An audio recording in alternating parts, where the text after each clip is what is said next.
Perkenalkan, nama saya Adriano dari kelas manajemen 23.2 dengan NIM 231010072. Di sini saya ingin menjelaskan beberapa materi dari pengantar bisnis. Yang pertama ada mengidentifikasi macam-macam perusahaan dan unsur-unsur. Saya akan menjelaskan dengan singkat saja. Yang pertama ada pengertian perusahaan. Perusahaan adalah tempat terjadinya kegiatan produksi baik barang dan jasa serta tempat berkumpulnya semua faktor produksi.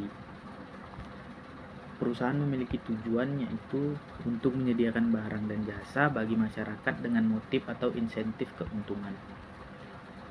Unsur-unsur perusahaan yaitu ada beberapa. Yang pertama badan usaha, kedua kegiatan di bidang ekonomi, dan tiga mendapatkan laba. Kemudian ada juga badan usaha berbadan hukum. Badan usaha yang subjek hukum seperti orang. Oleh karena itu, badan usaha badan hukum memiliki hak dan kewajiban untuk melakukan perbuatan sendiri.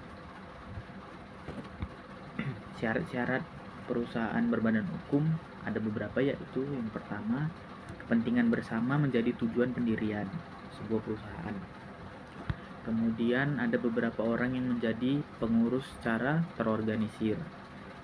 Yang terakhir, harta kekayaan perusahaan dipisah dengan harta kekayaan pribadi para pendiri dan pengurusnya.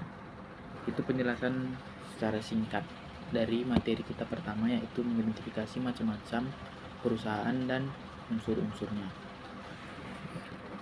Kemudian lanjut ke materi yang kedua, yaitu para pemangku kepentingan bisnis. Apa itu pemangku kepentingan? Di sini saya akan jelaskan secara singkat. Pemangku kepentingan atau biasa disebut dengan stakeholder adalah pihak yang memiliki kepentingan dalam perusahaan dan dapat mempengaruhi atau dipengaruhi oleh bisnis. Kemudian pengertian dan pembagian berdasarkan kedudukan. Ada pemilik atau pemegang saham, manajemen dan eksekutif perusahaan, karyawan, dewan direksi. Ada juga pembagian pemangku berdasarkan aktivitas perusahaan, yaitu pelanggan, pemasok, komunitas lokal, pemerintah dan regulator, serta lembaga keuangan. Kemudian kita masuk ke etika bisnis. Pengertian etika bisnis. Etika bisnis adalah kumpulan prinsip dan nilai yang mengatur perilaku bisnis agar sesuai dengan standar moral dan etika. Ada juga hak dan kewajiban konsumen. Hak konsumen. Konsumen berhak mendapatkan produk atau layanan berkualitas, informasi yang jujur, serta perlindungan dari praktik bisnis yang merugikan. Kemudian kewajiban konsumen. Konsumen harus membayar dengan jumlah yang ditentukan menggunakan beberapa produk sesuai dengan petunjuk yang ada. Ada juga contoh pelanggaran. Pelanggaran yang sering terjadi adalah penjualan produk cacat, memberikan informasi yang menyesatkan kepada konsumen lainnya. Ada juga pelanggaran etika bisnis. Yang pertama, prinsip kejujuran. Kedua, pencemaran lingkungan. Ketiga, perlakuan buruk terhadap karyawan. Yang keempat atau yang terakhir adalah memulai bisnis. Judul utamanya ialah memulai bisnis. Proses awal di mana seseorang atau sekelompok individu menciptakan atau merorganisir dan menjalankan entitas usaha dengan tujuan untuk menghasilkan keuntungan. Ini melibatkan berbagai tahapan, termasuk perencanaan, pengembangan konsep, akuisisi sumber daya, dan peluncuran operasi bisnis.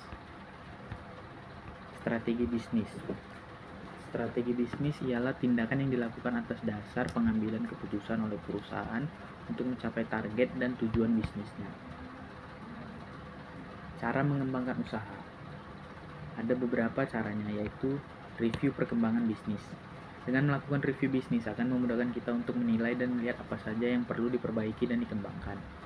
Yang kedua, membangun merek. Dengan kita menciptakan merek atau brand akan lebih memudahkan customer untuk mengenal produk kita. Yang ketiga, memperluas jaringan.